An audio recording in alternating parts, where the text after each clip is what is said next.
इस ऐतिहासिक कार्यक्रम में उपस्थित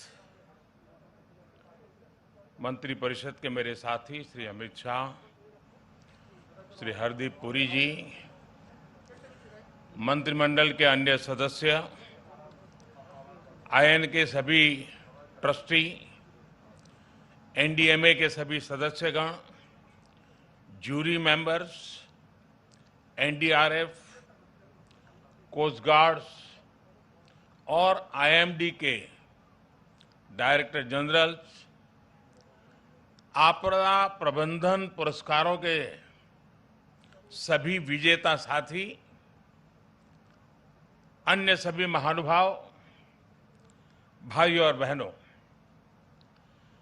भारत मां के वीर सपूत नेताजी सुभाष चंद्र बोस की 125वीं जन्म जयंती पर पूरे देश की तरफ से मैं आज कोटि कोटि नमन करता हूं। ये दिन ऐतिहासिक है, ये कालखंड भी ऐतिहासिक है और ये स्थान जहां हम सभी एकत्रित हैं वो भी ऐतिहासिक है। भारत के लोकतंत्र की प्रतीक हमारी संसद पास में है, हमारी क्रियाशीलता और लोकनिष्ठा के प्रतीक अनेक भवन भी हमारे साथ पास में नजर आ रहे हैं, हमारे वीर शहीदों को समर्पित नेशनल वॉर मेमोरियल भी पास है। इन सब के आलोक में आज हम इंडिया गेट पर अमृत महोत्सव मना रहे हैं और नेताजी सुभाष चंद्र बोस को आदरपूर्वक श्रद्धांजलि दे रहे हैं। नेताजी सुभाष, जिन्होंने हमें स्वाधीन और संप्रभु भारत का विश्वास दिलाया था, जिन्होंने बड़े गर्व के साथ, बड़े आत्मविश्वास के साथ, बड़े साहस के साथ अंग्रेजी सत्ता के सामने कहा था, मैं स्वतंत्रता की भीख नहीं लूंगा, मैं स्वतंत्रता की भीख नहीं लूंगा, मैं इसे हासिल करूंगा। जिन्होंने भारत की धरती पर पहली आजाद सरकार को स्थापित किया था, हमारे उन नेताजी की भव्य प्रतिमा आज डिजिटल स्वरूप में इंडिया गेट के समीप स्थापित हो रही है। जल्द ही इस होलोग्राम प्रतिमा के स्थान पर ग्रेनाइट की विशाल प्रतिमा भी लगेगी। ये प्रतिमा आजादी के महानायक को कृतज्ञ राष्ट्र की श्रद्धांजलि है। नेताजी सुभाष की ये प्रतिमा हमारी लोकतांत्रिक संस्थाओं को, हमारे पीढ़ियों को राष्ट्रीय कर्तव्य का बोध कराएगी, आने वाली पीढ़ियों को, वर्तमान पीढ़ी को निरंतर प्रेरणा देती रहेगी। साथियों, पिछले साल से देश ने नेताजी की जयंती को पराक्रम दिवस के रूप में मनाना शुरू किया है। आज पराक्रम दिवस के अवसर पर सुभाष चंद्र बोस आपदा प्रबंधन पुरस्कार भी दिए गए हैं। नेताजी के जीवन से प्रेरणा लेकर ही इन पुरस्कारों को देने की घोषणा की गई थी। साल 2019 से 2022 तक उस समय के सभी विजेताओं, सभी व्यक्तियों, सभी संस्थाओं को जिन्हें आज सम्मान का अवसर मिला है, उन सबको भी मैं बहुत बहुत बधाई देता हूं। साथियों, हमारे देश में आपदा प्रबंधन को लेकर जिस तरह का रवैया रहा था, उस पर एक कहावत बहुत सटीक बैठती है। जब प्यास लगी तो कुआं खोदना। और जिस मैं काशी क्षेत्र से आता हूं, वहां तो एक और भी कहावत है। वो कहते हैं, भोज गड़ी कोहड़ा रोपे। यानी जब भोज का समय आ गया तो कोहड़े की सब्जी उगाने लगना। यानी जब आपदा सिर पर आ जाती थी तो उससे बचने के उपाय खोजे जाते थे। इतना ही नहीं, एक और हैरान करने वाली व्यवस्था थी जिसके बारे में कम ही लोगों को पता है। हमारे देश में वर्षों तक आपदा का विषय एग्रीकल्चर डिपार्टमेंट के पास रहा था। इसका मूल कारण यह था कि बाढ़, अतिवृष्टि, ओले गिरना, ऐसी जो स्थितियां पैदा होती थी, उसे निपटने का जिम्मा, उसका संबंध कृषि मंत्रालय से आता था। देश में आपदा प्रबंधन ऐसे ही चलता रहता था। लेकिन 2001 में गुजरात में भूकंप आने के बाद जो कुछ हुआ, देश को नए सिरे से सोचने के लिए मजबूर किया और उसने आपदा प्रबंधन के मायने बदल दिए। हमने तमाम विभागों और मंत्रालयों को राहत और बचाव के काम में झोंक दिया।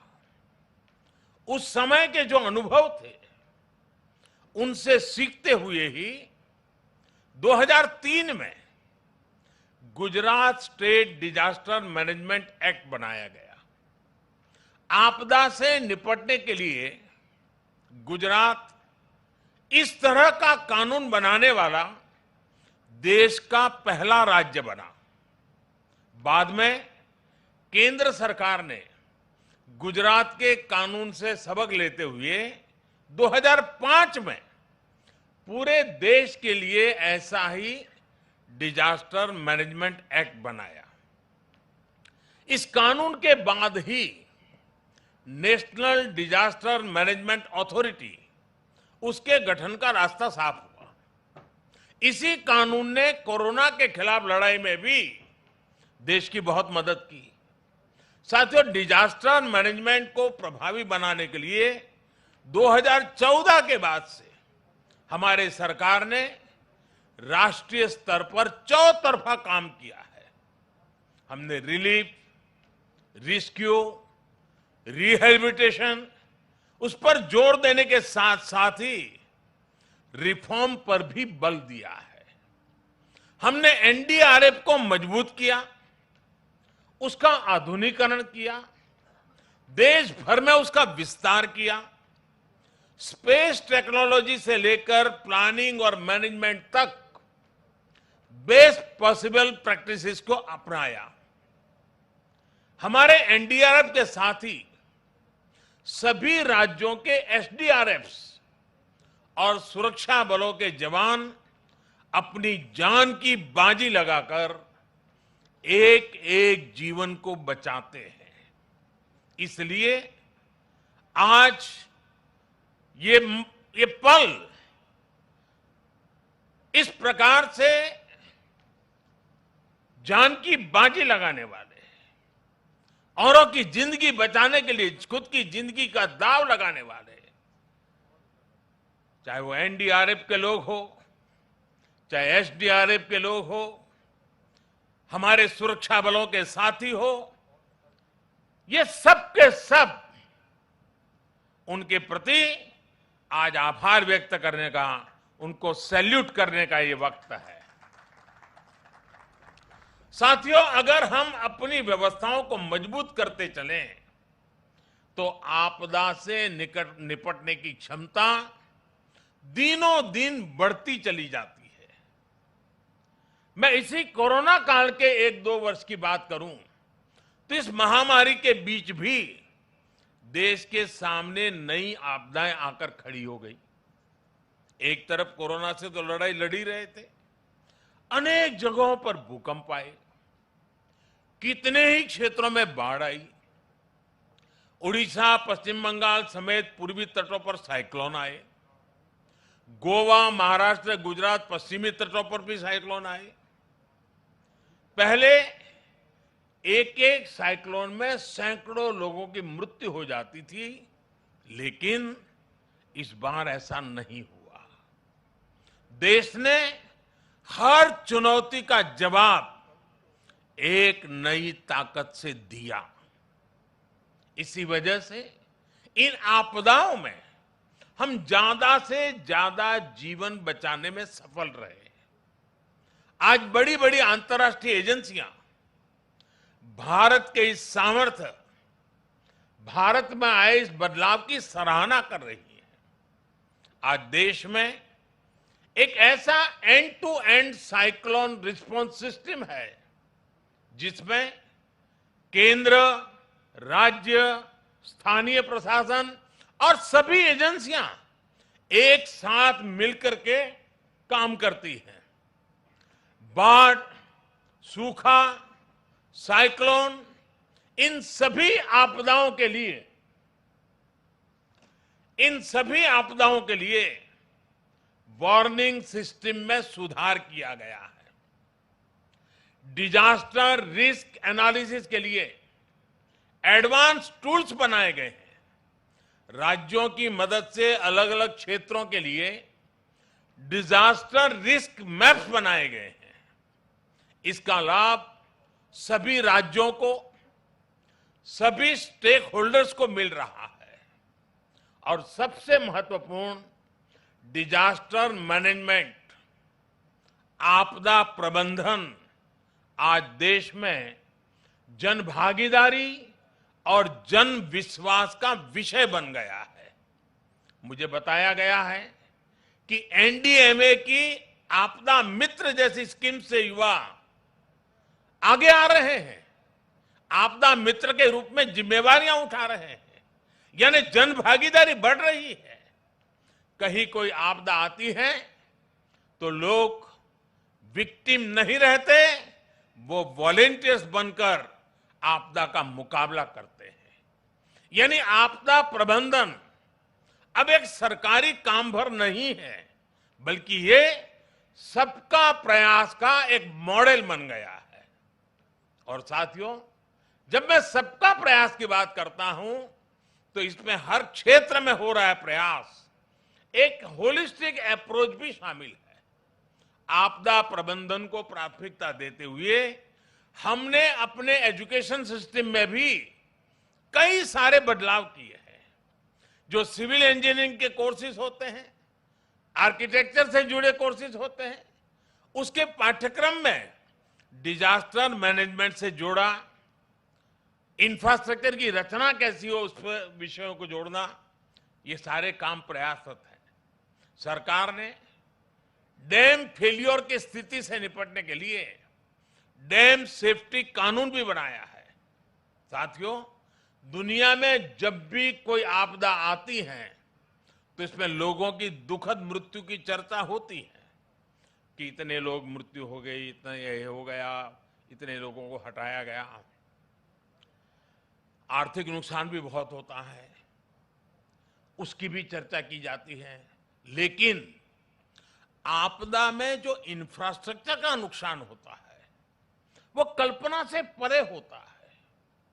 इसलिए ये बहुत आवश्यक है कि आज के समय में इंफ्रास्ट्रक्चर का निर्माण ऐसा हो जो आपदा में भी टिक सके, उसका सामना कर सके। भारत आज इस दिशा में भी तेजी से काम कर रहा है। जिन क्षेत्रों में भूकंप, बाढ़ या साइक्लोन का खतरा ज्यादा रहता है, वहां पर पीएम आवास योजना के तहत बन रहे घरों में भी इसका ध्यान रखा जाता है। उत्तराखंड में जो 4 धाम महापरियोजना का काम चल रहा है, उसमें भी आपदा प्रबंधन का ध्यान रखा गया है। उत्तर प्रदेश में जो नए एक्सप्रेस वे बन रहे हैं, उनमें भी आपदा प्रबंधन से जुड़ी बारीकियों को प्राथमिकता दी गई है। आपात स्थिति में एक्सप्रेस वे विमान उतरने के काम आ सके, इसका भी प्रावधान किया गया है। यही नए भारत का विजन है, नए भारत के सोचने का तरीका है। साथियों, डिजास्टर रेजिलिएंट इंफ्रास्ट्रक्चर की इसी सोच के साथ भारत ने दुनिया को भी एक बहुत बड़ी संस्था का विचार दिया है, उपहार दिया है। यह संस्था है CDRI, coalition for disaster resilient infrastructure. Bharat की इस पहल में ब्रिटेन हमारा प्रमुख साथी बना है और आज दुनिया के 35 देश इससे जुड़ चुके हैं। दुनिया के अलग अलग देशों के बीच में, सेनाओं के बीच में हमने ज्वाइंट मिलिट्री एक्सरसाइज बहुत देखी है, पुरानी परंपरा है, उसकी चर्चा भी होती है। लेकिन भारत ने पहली बार डिजास्टर मैनेजमेंट के लिए ज्वाइंट ड्रिल की परंपरा शुरू की है। कई देशों में मुश्किल समय में हमारी डिजास्टर मैनेजमेंट से जुड़ी एजेंसियों ने अपनी सेवाएं दी हैं, मानवता के प्रति अपने कर्तव्य का निर्वाह किया है। जब नेपाल में भूकंप आया, इतनी बड़ी तबाही मची, तो भारत एक मित्र देश के रूप में उस दुख को बांटने के लिए जरा भी देरी नहीं की थी। हमारे NDRF के जवान वहां तुरंत पहुंच गए थे। डिजास्टर मैनेजमेंट का भारत का अनुभव सिर्फ हमारे लिए नहीं, बल्कि पूरी मानवता के लिए है। आप सभी को याद होगा, 2017 में भारत ने साउथ एशिया जियो स्टेशनरी कम्युनिकेशन सैटेलाइट को लॉन्च किया था। वेदर और कम्युनिकेशन के क्षेत्र में उसका लाभ हमारे दक्षिण एशिया के मित्र देश को मिल रहा है।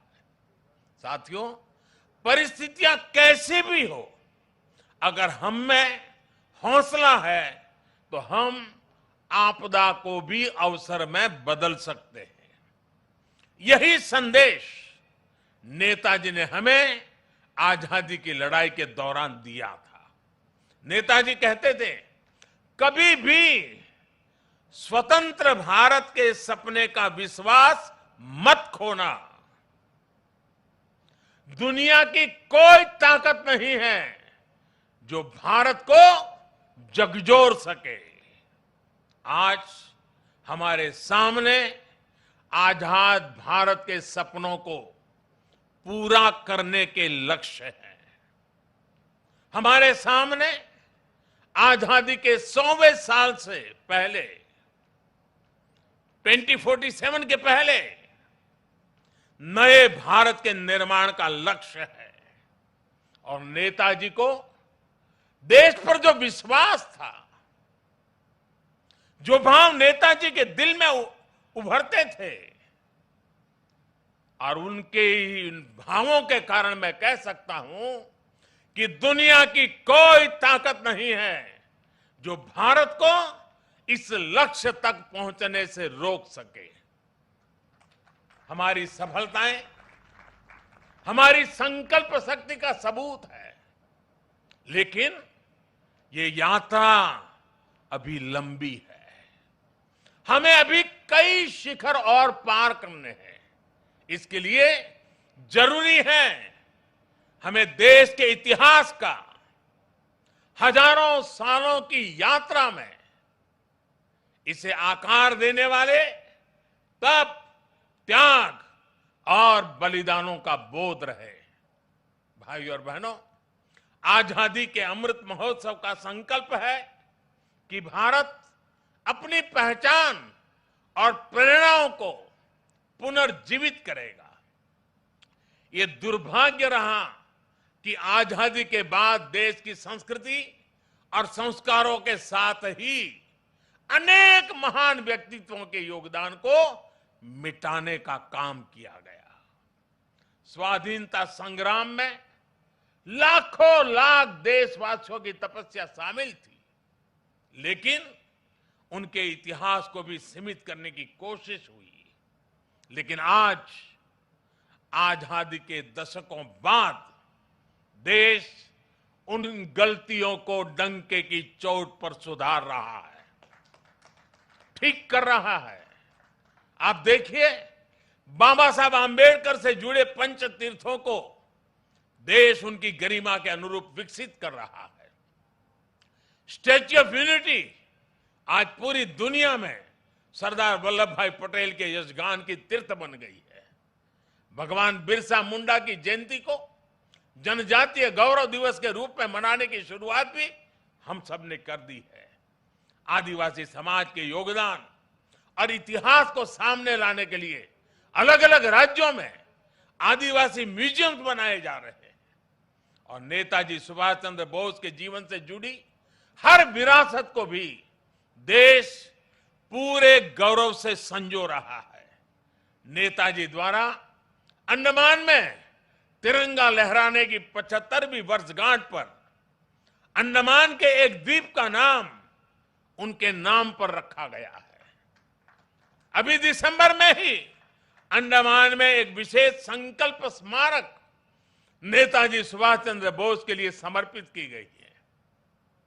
ये स्मारक नेताजी के साथ साथ इंडियन नेशनल आर्मी के उन जवानों के लिए भी एक श्रद्धांजलि है जिन्होंने आजादी के लिए अपना सर्वस्व न्योछावर कर दिया था। ये मेरा सौभाग्य है कि पिछले वर्ष आज के ही दिन मुझे कोलकाता में नेताजी के पैतृक आवास भी जाने का अवसर मिला था। जिस प्रकार से वो कोलकाता से निकले थे, जिस कमरे में बैठकर वो पढ़ते थे, उनके घर की सीढ़ियां, उनके घर की दीवारें, उनके दर्शन करना, वो अनुभव शब्दों से परे है। साथियों, मैं 21 अक्टूबर 2018 का वो दिन भी नहीं भूल सकता जब आजाद हिंद सरकार के 75 वर्ष हुए थे। लाल किले में हुए विशेष समारोह में मैंने आजाद हिंद की कैप पहनकर तिरंगा फहराया था। वो पल अद्भुत था, वो पल अविस्मरणीय है। मुझे खुशी है कि लाल किले में ही आजाद हिंद फौज से जुड़े एक स्मारक पर भी काम किया जा रहा है। 2019 में 26 जनवरी की परेड में आजाद हिंद फौज के पूर्व सैनिकों को देखकर मन जितना प्रफुल्लित हुआ, वो भी मेरी अनमोल स्मृति है। और इससे भी मैं अपना सौभाग्य मानता हूं कि हमारी सरकार को नेताजी से जुड़ी फाइलों को सार्वजनिक करने का अवसर मिला। साथियों, नेताजी सुभाष कुछ ठान लेते थे तो फिर उन्हें कोई ताकत रोक नहीं सकती थी। हमें नेताजी सुभाष की can do, will do spirit से प्रेरणा लेते हुए आगे बढ़ना है।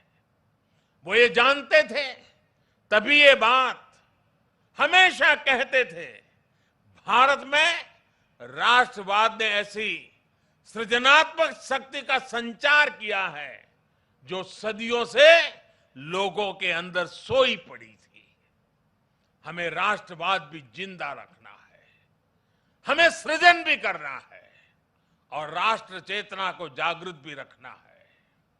मुझे विश्वास है कि हम मिलकर भारत को नेताजी सुभाष के सपनों का भारत बनाने में सफल होंगे। आप सभी को एक बार फिर पराक्रम दिवस की बहुत बहुत शुभकामनाएं देता हूं और मैं आज एनडीआरएफ, एसडीआरएफ के लोगों को भी विशेष रूप से बधाई देता हूं, क्योंकि बहुत छोटे कालखंड में उन्होंने अपनी एक पहचान बना दी है। आज कहीं पर भी आपदा हो या आपदा के संबंधित संभावनाओं की खबरें हो, साइक्लोन जैसी, और जब एनडीआरएफ के जवान यूनिफॉर्म में दिखते हैं, सामान्य मानवी को एक भरोसा हो जाता है कि अब मदद पहुंच गई। इतने कम समय में किसी संस्था और इसके यूनिफॉर्म की पहचान बनना, यानी जैसे हमारे देश में कोई तकलीफ हो और सेना के जवान आ जाएं, तो सामान्य मानवी को संतोष हो जाता है, भाई बस अब ये लोग आ गए हैं। वैसा ही आज एनडीआरएफ और एसडीआरएफ के जवानों ने अपने पराक्रम से ये करके दिखाया है। मैं पराक्रम दिवस पर नेताजी का स्मरण करते हुए मैं एनडीआरएफ के जवानों को, एसडीआरएफ के जवानों को, उन्होंने जिस काम को जिस करुणा और संवेदनशीलता के साथ उठाया है, बहुत बहुत बधाई देता हूं, उनका अभिनंदन करता हूं। मैं जानता हूं इस आपदा प्रबंधन के काम में इस क्षेत्र में काम करने वाले कईयों ने अपने जीवन भी बलिदान दिए हैं। मैं आज ऐसे जवानों को भी श्रद्धांजलि देता हूं जिन्होंने किसी की जिंदगी बचाने के लिए अपनी जिंदगी दांव पर लगा दी थी। ऐसे सबको मैं आदरपूर्वक नमन करते हुए मैं आप सबको भी आज पराक्रम दिवस की अनेक अनेक शुभकामनाएं देते हुए मेरी वाणी को विराम देता हूं। बहुत बहुत धन्यवाद।